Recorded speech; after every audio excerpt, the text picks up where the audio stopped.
Hi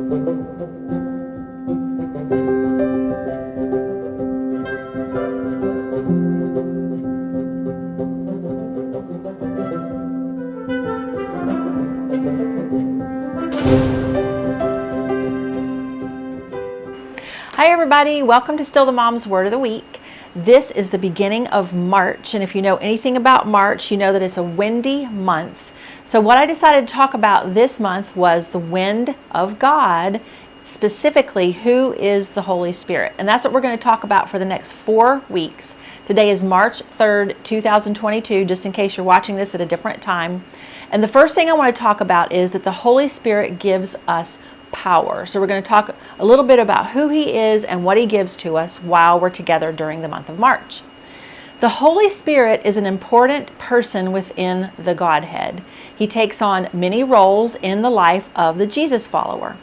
I chose to talk about Holy Spirit for the month of March because, like I said a minute ago, March is typically very windy, and Holy Spirit sometimes shows up in the form of a wind, as He did when the disciples were waiting for His power as they prayed together.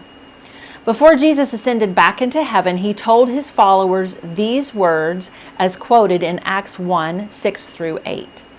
Every time they were gathered together, they asked Jesus, "Lord, is it now the time for you to free Israel and restore our kingdom?" He answered, "The Father is the one who sets the fixed dates and the times of their fulfillment. You are not permitted to know the timing of all that He has prepared by His own authority. But I promise you this, the Holy Spirit will come upon you and you will be seized with power. You will be my messengers to Jerusalem, throughout Judea, the distant provinces, even to the remotest places on earth." So, what exactly happened when Jesus' disciples received the Holy Spirit and were seized with power? I've often wondered what it was like to be there, to experience that. And I did find a fascinating description in Acts 2, 1 to 13.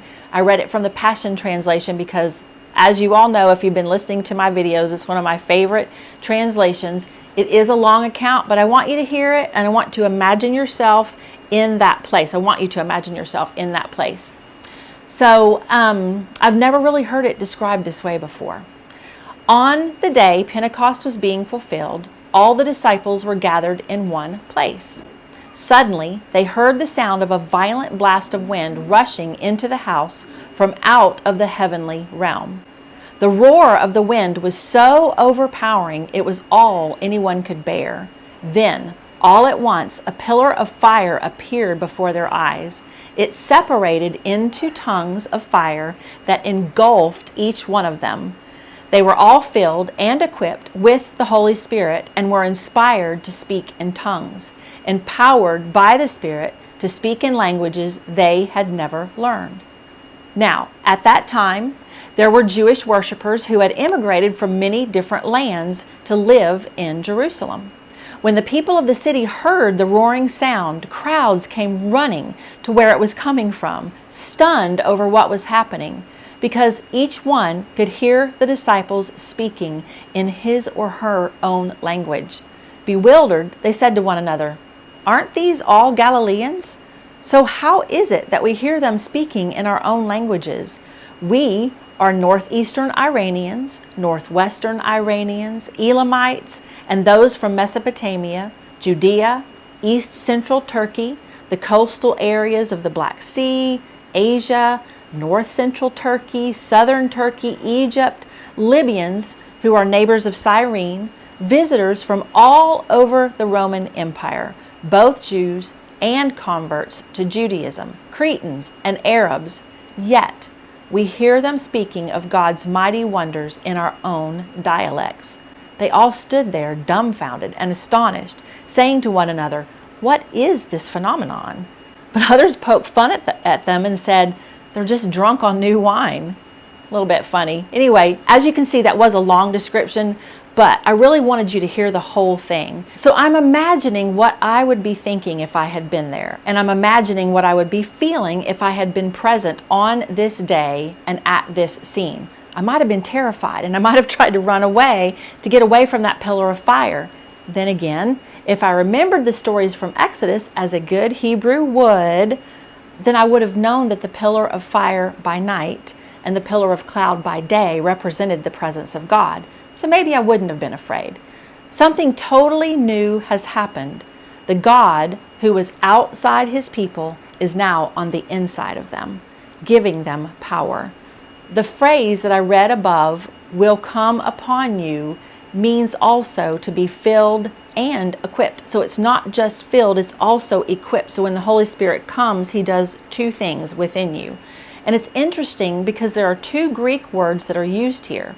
One means to fill inwardly, and one means to fill outwardly. Now, I've never heard that, because when you're thinking of filling, you're thinking of an empty container that you're putting something into, but that second word means to fill outwardly. So the inward filling was so that they could live a Christian life.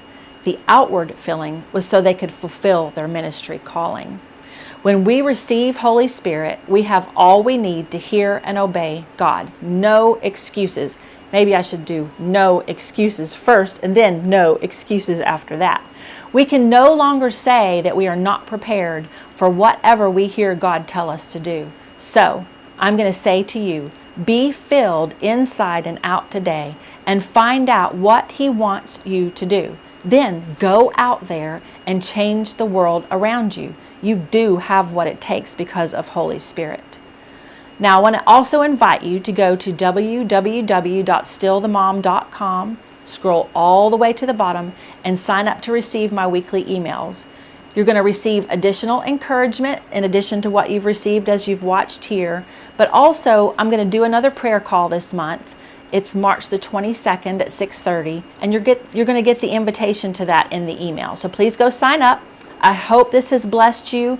I hope that you have learned a little bit about what it might have been like to be present on the day that the pillar of fire showed up and filled everyone with the Holy Spirit. And I will see you next time.